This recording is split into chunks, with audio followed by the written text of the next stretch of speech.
দুঃখের, অত্যন্ত কষ্টের, আমাদের দলের এমপি যে সবে জিতেছে আজকে আমাদের ছেড়ে চলে গেল। এরকম ভালো মানুষ খুব কম পাওয়া যায়, এরকম সিম্পল মানুষ খুব কম পাওয়া যায়। মানুষ অদ্ভুতভাবে ওকে ভালোবাসতো এবং মিষ্টি ভাষী, অহংকার নেই, এরকম মানুষ আমরা আর পাবো না।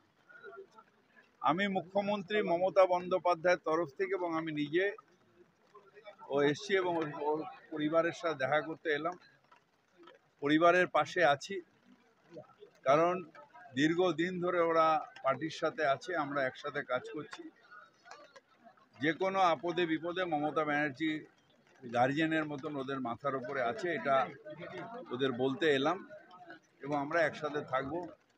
ওকে হারিয়েছি, এই জায়গা মনে হয় না আর পূরণ হবে। একটা অপূরণীয় ক্ষতি হলো, যে ক্ষতির কোনো আপনি করতে পারবেন না।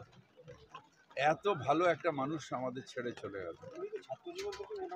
ছাত্র জীবন থেকে রাজনীতি করতেন, ফার্স্ট ডে তৃণমূল কংগ্রেস, প্রথম দিন থেকে তৃণমূল কংগ্রেস, পঞ্চায়েত থেকে, তখন উনি পঞ্চায়েতে ছিলেন। সুতরাং একটা বড় ক্ষতি, খুব বড় ক্ষতি হয়ে গেল আমাদের দলের। হলো আমার ব্যক্তিগত, আমার অত্যন্ত প্রিয় বন্ধু ছিল, বহু কাজ একসাথে, ওই হজ কমিটিতে আমরা চেয়ারম্যান ছিল, আমি ওর সাহায্য করতে আসতাম, বিভিন্ন জায়গার সময়ও আমার সাথে দেখা করতো এবং সব ব্যাপারে আমার সাজেশান নিত।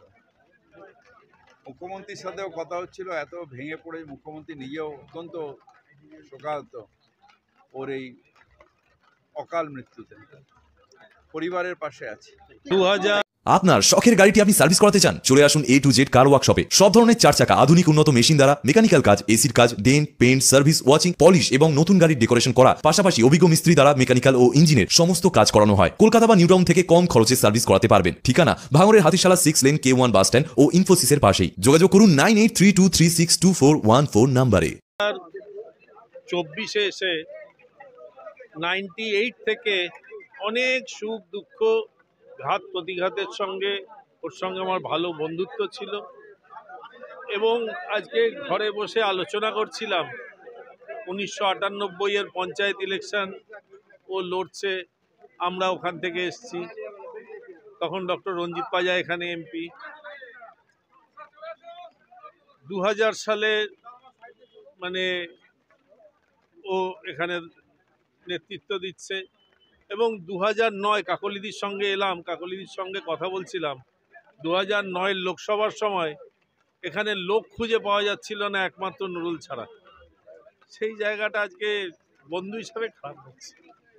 বিশেষ করে গভর্নমেন্ট চেঞ্জের সময় তো ওনার একটা বড় ভূমিকা ছিল।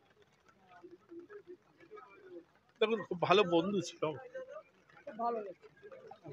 ডাক্তার MM ফিরোজ ও ডাক্তার MM রহমান দ্বারা পরিচালিত ঘটকপুকুর বিডিও অফিসের নিকটস্থ সিটি হসপিটাল। এখানে একই ছাদের তলায় ডায়াগনস্টিক সেন্টার সহ প্রতিদিন OPD, IPD, emergency, ambulance, pharmacy সহ ICU পরিষেবা পাওয়া যাচ্ছে। স্বাস্থ্যসাথী কার্ডের মাধ্যমে ফ্রিতে চিকিৎসা ও অপারেশনের জন্য এখনই যোগাযোগ করুন স্ক্রিনে দেওয়া এই। অপূরণীয় ক্ষতি হলো,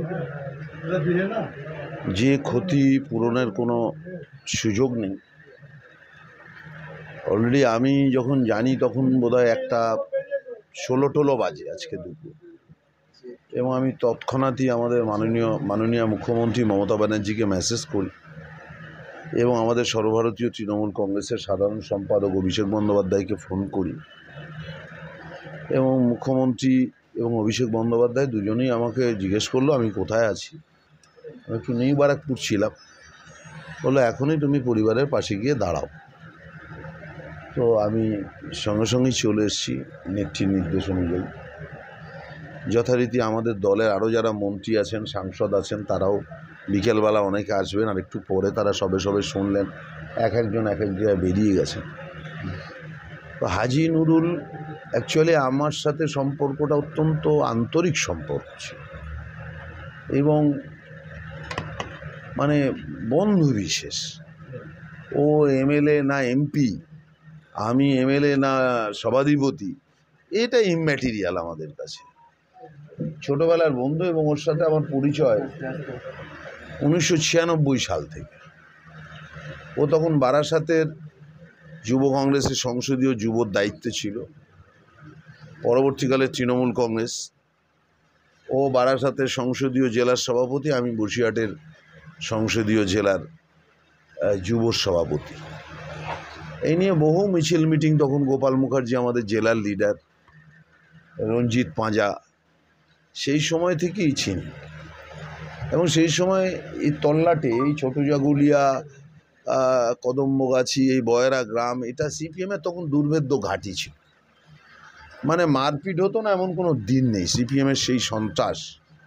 এবং সেখানে হাজি নুরুল ব্যক্তিগতভাবে ও আক্রান্ত, ও সিপিএমের হারমাদদের ভোজালির কোপ, হেঁসোর কোপ ও পর্যন্ত খেয়েছে।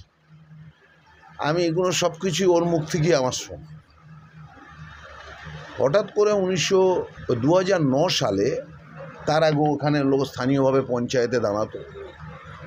2009 সালে মুকুল রায়ের মাধ্যমে মমতা বন্দ্যোপাধ্যায় ওকে এবং আমাকে ডাকে, এবং সেই সময় মমতাদি আমাকে দলের সিদ্ধান্তটা জানায় যে নারায়ণ, আমি চিন্তা করেছি যে ওকে বসিরহাটে পার্লামেন্ট থেকে দাঁড় করাবো, তুমি ওর ইলেকশন এজেন্ট হবে। ও তো বসিরহাটটা অত ভালো চেনে না, নতুন।